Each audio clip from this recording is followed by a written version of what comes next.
end the menace of galamsey, which poses an existential threat.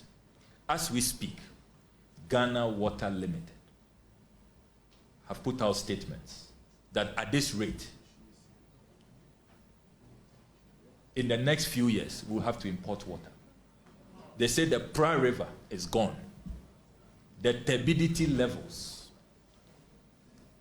are at a level that does not even allow them to treat water. So as we speak, central western region, parts of Greater Accra, water crisis.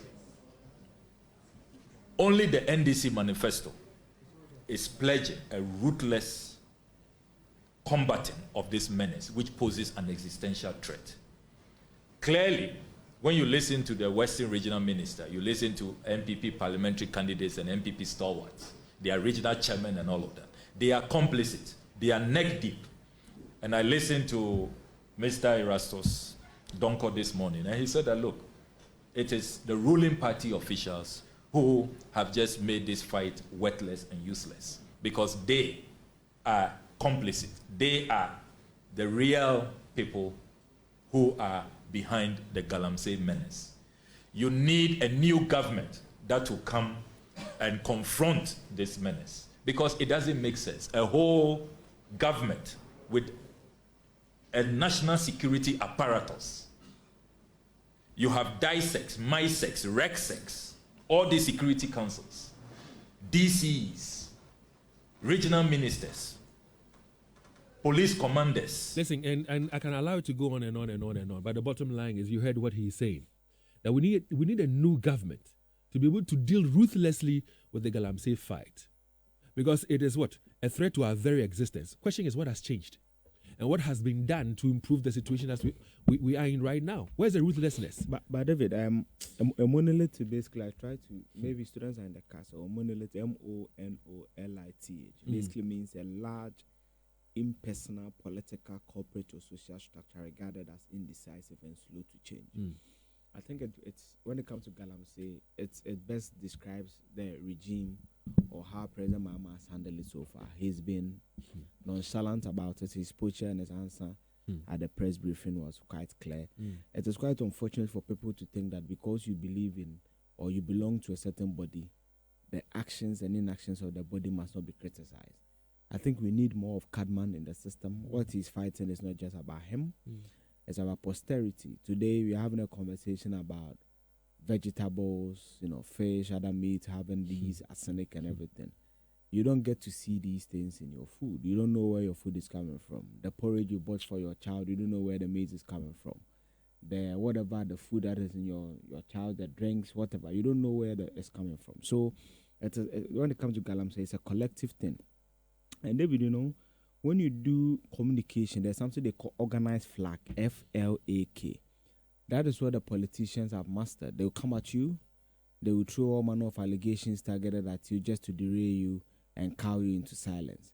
So I'm happy he was able to bounce back and give that impression to them that he will not be one that will be cowed. He served under EV President Mahama, if I'm not mistaken. So it's a good call that is made. Personally, I am disappointed in the president, and I express same when we reviewed this media encounter. I believe that push string was worrying. It didn't send a signal of a president who understands the ramifications of what is happening, because he wanted to make it seem as if so far as we are making money and it's showing in the gold board figures, then it's okay. The galamsey can never be okay. Prostitution is not okay. Armed robbery is not okay, because people also rely on these, vices, if I can put, criminal endeavors to fend for their families. So it's pretty disappointing. And we hope that the earlier they take the measures. Fine. Before I came to the city, I don't know whether my algorithm predicted what we come to talk about, but I was listening to Tumfo, I think about 2 years ago or a year ago, when he and Mampo Hene were cautioning chiefs about they doing a tour in the Ashanti region for chiefs who have galamsey activities on their land to come to the council. And as I think that is belated. Maybe Nana after the funeral should start doing that. I think it will also help, because David, we shouldn't shut up about galamsey. Nobody should dare cow anybody into silence. He who feels it knows it. I come from achem ko numbre mu ene untimi numbre mu yare ye bobo bama konfanoche no unya no aduru Ghana. So every facet of our life is being threatened. David, I always say this: forests are natural carbon sinks. The oxygen we breathe is because of trees. The carbon dioxide we bring out is for trees to absorb them, use them through photosynthesis. If you understand your basic science, and to be able to give us oxygen for us to survive. If these trees are being cut down, and what is telling it, I was on a Facebook session. You know the 19th promise of the Mahama 120 day.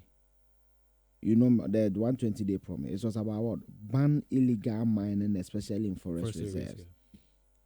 Has forest reserves illegal mining stopped? It's not stopped. So when people even say the government is 9 months, I don't understand. But it's 9 months old, but they're able to do other things. So why should galamsey be understood? I'm not saying that the entire fight against galamsey should be won in 8 months. But at least we should see a stop of the impunity. We should not be hearing NDC figures. And David, it's on record that Attorney General is questioning Joseph Yamin and Wana Banga. These are no main people in the NDC. For Attorney General to issue a public statement of such nature means that in law, there's what? A prima facie, or there's some basis. So on what basis are their names coming up? On what basis is that we win MP's name, NDC MP's name coming up? On what basis is the Prestia Valley NDC MP's name? There's some basis. So we shouldn't discount it. And of course, didn't we hear the voice that I just played? Okudzeto Ablakwa mentions original chairman's name and all that. So what has changed? Their members are now into the fights, into the galamsey activity. Put that aside. You mentioned the trees, that we're cutting them. I think that we're rather destroying them. We're not even using them for any purpose.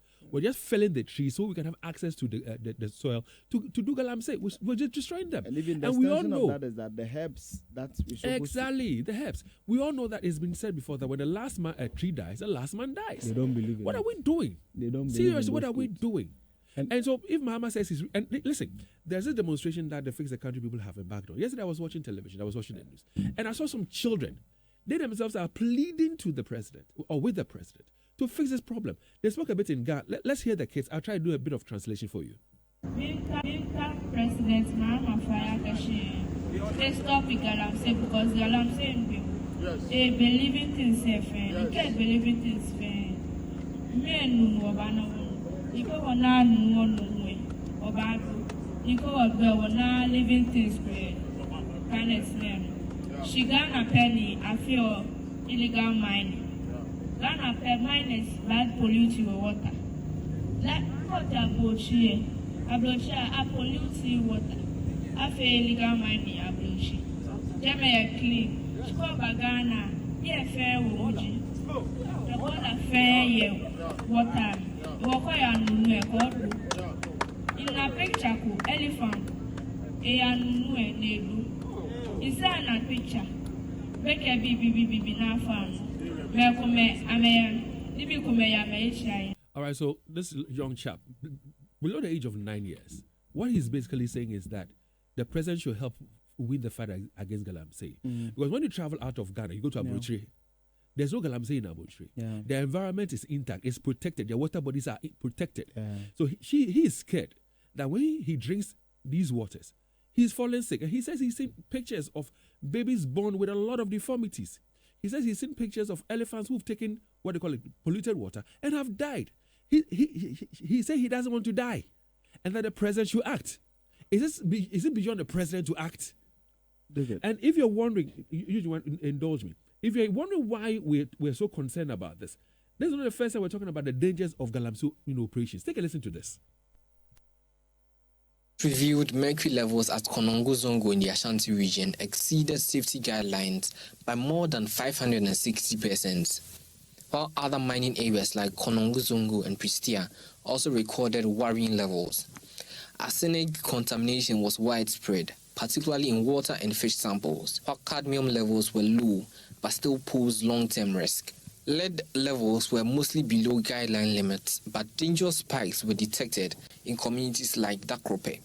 Experts warn the pollution threatens public health, with children and pregnant women most at risk. Mercury and lead exposure can impair brain development. It can impair brain development. We'll share more with you later this morning. But The water we're drinking. Where are the areas again in Konongo? Konongo. And the concern is, listen, the very air that we are breathing is contaminated. The water we're drinking is contaminated. The food we are eating is contaminated. The soil itself is contaminated. So where lies our safety? Even when you force it right now, the hospitals we have, are there enough hospitals? Do they have what it takes to really treat us? Why are we quiet? David, you see, why are we so quiet? David, this conversation, last night let's do this. It's time for sports. It's not 10 minutes past 7. Okay. So let's do sports and we'll talk. But for me,